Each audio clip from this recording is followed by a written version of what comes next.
We want to welcome into the studio Dr. Joni Buechler with Prairie Lakes Cancer Center. And today we're going to talk about prostate cancer because September is Prostate Cancer Awareness Month. So good morning, Dr. Buechler. Good morning. So let's talk prostate. Other than skin cancer, prostate cancer is the most common cancer in men. 1 in 6 men will get prostate cancer. Now, for women, it's breast. 1 in 8 women will get breast cancer. And so I one time said to my husband, it's about the same. And he said, no, he said, it isn't because women have 2 breasts. Men have 1 prostate. It's more common. Okay. So, most common cancer in men, we need to talk about screening. Before we talk about screening, let's talk about prevention. You can't really prevent prostate cancer. You really can't. Your risk for having prostate cancer is being a man and getting older. So those are, a couple things you can't really help. But there are some things that can decrease your risk. And the things that decrease your risk are the same things that you hear over and over about other healthcare issues. So they're things like eat a healthy diet, low in red meat, low in processed food, low in sugar, eat lots of fruit, especially citrus, vegetables, soybeans, fish, limit your fat, exercise, have a good weight.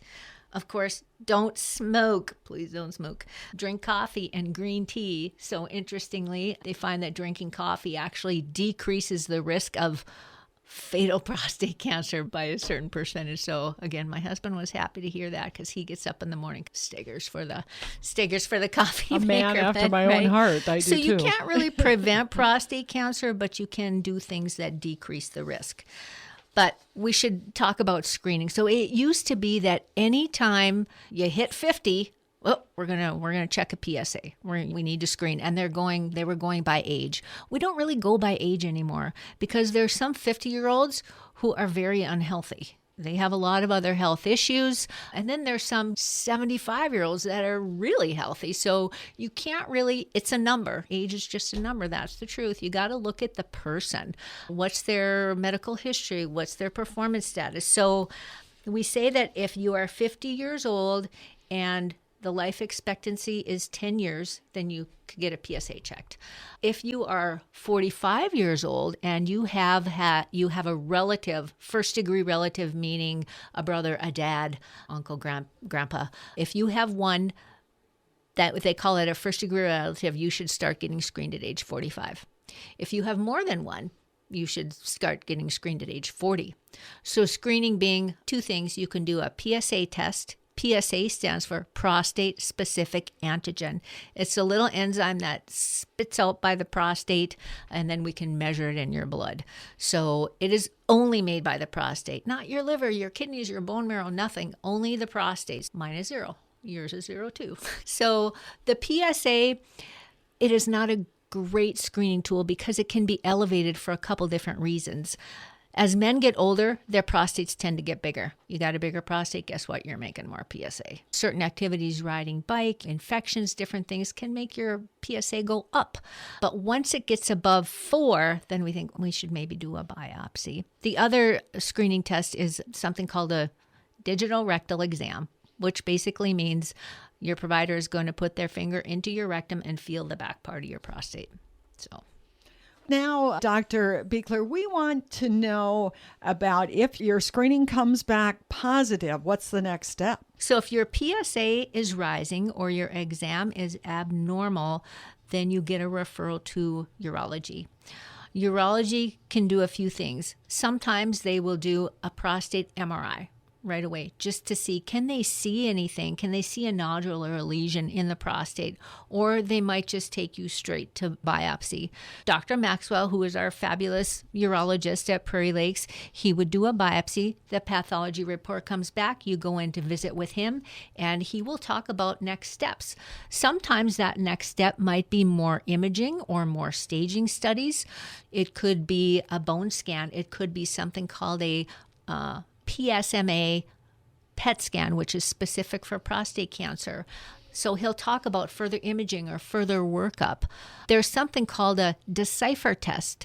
A Decipher test is really a great tool that we have. So a Decipher test looks at the genetics of the cancer. So not the patient, not the gentleman's 23 chromosomes, not those. We're actually sending the cancer to a lab to have the genetics of the cancer evaluated. And so then we get back a score that says this looks low risk, intermediate, or high risk, and that really helps to guide our treatment. So Dr. Maxwell might start the ball rolling and order some of these tests. He usually has a general discussion with the patient saying these are your options.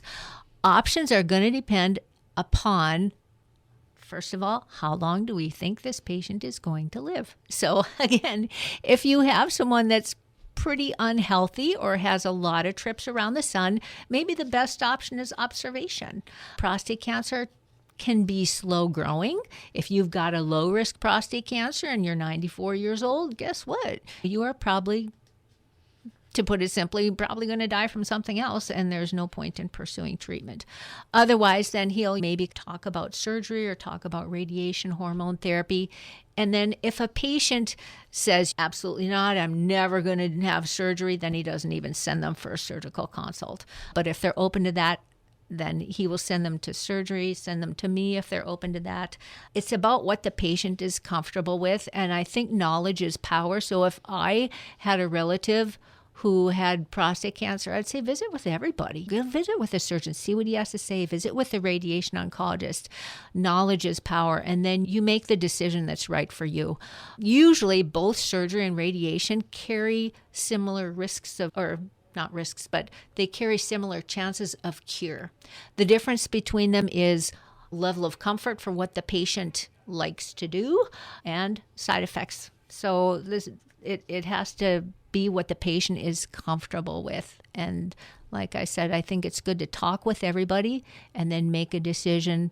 I always tell patients, I'm not here to talk you into or out of anything. I'm here to give you information so you can make the decision that's right for you. And then I tell them, when you make the decision, you name it and you claim it. Don't go home and not sleep and toss and turn and think, should I have done this? Should I have done that? Nope, this is the decision you made. This is the one that was right for you. And then you forge ahead. What is radiation oncology? Radiation is a way to kill and cure cancer using high energy radiation.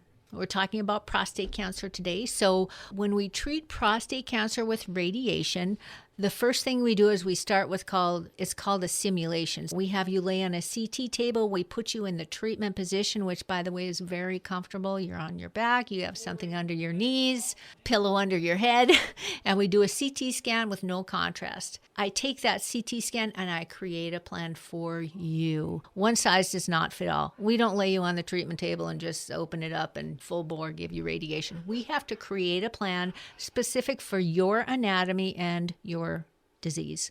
We start with a simulation. We take those images, create a plan. Radiation, it is a daily Monday through Friday treatment, and it's usually 28 treatments. So we're talking almost 6 weeks of daily visits to the cancer center. Now, you're not there long. I tell people you're in the building about 30 minutes. So you come in, you say hello to Ruth and Barb at the front desk and you have a little chat with them. Then you wait your turn. They take you back. You have to change your clothes up on the treatment table. You're on the table about 10 minutes. So the treatment itself really does not take very long. Then the treatment is done and you're down and off the table and out the door. So I tell people 30 minutes, 10 minutes on the table. Mondays, you're going to be there a little bit longer because Monday is your doctor day. So like it or not, every Monday you have to visit with me. And we talk about the side effects and how to manage them. Radiation is it's what we call a local treatment. So chemotherapy, which we're not talking about now, and is something that gets injected or taken as a pill, and it goes through your whole body. It goes through your whole body looking for cancer cells to kill. Side effects can also be through your whole body. With radiation, we are only treating the pelvis, and the side effects are only in the pelvis, with the exception of one. Radiation makes you tired, and part of that is because of the way the radiation interacts with your body, but also because you have to be here every day, and that kind of wears on you saying, okay, my appointment's at 10, and it's what time, and I have to leave, and in the wintertime, that adds an extra layer of issues, especially if you're coming from Sisseton or Ortonville. Then we have roads and weather to think about. Radiation can make you tired. Otherwise, radiation, side effects are in the pelvis. What's in the pelvis? Prostate, yes. We hope the side effect we cause there is that we kill the cancer cells and cure the cancer. But otherwise, it's bladder and rectum. So radiation to the pelvis, it can affect your bowel movements, and it can affect how much and how often you urinate. These side effects, they come on slowly. You probably get through the first week or two, not really notice too much of anything.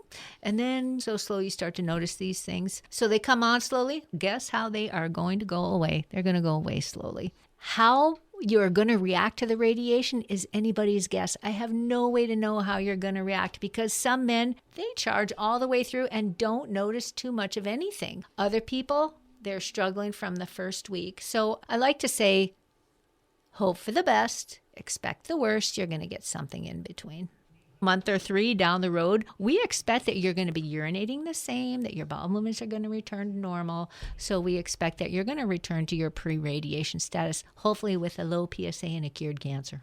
The fact remains that the lower the stage and the lower the risk of prostate cancer, the more likely it is to be cured. So if you come to me and you're a stage 3 or 4, your chances of being cured are going to be a lot less than a stage 1 or a stage 2. So cancer, prostate cancer is common. Prostate cancer is curable. And since I have come to Prairie Lakes, I treat more prostate cancer than anything.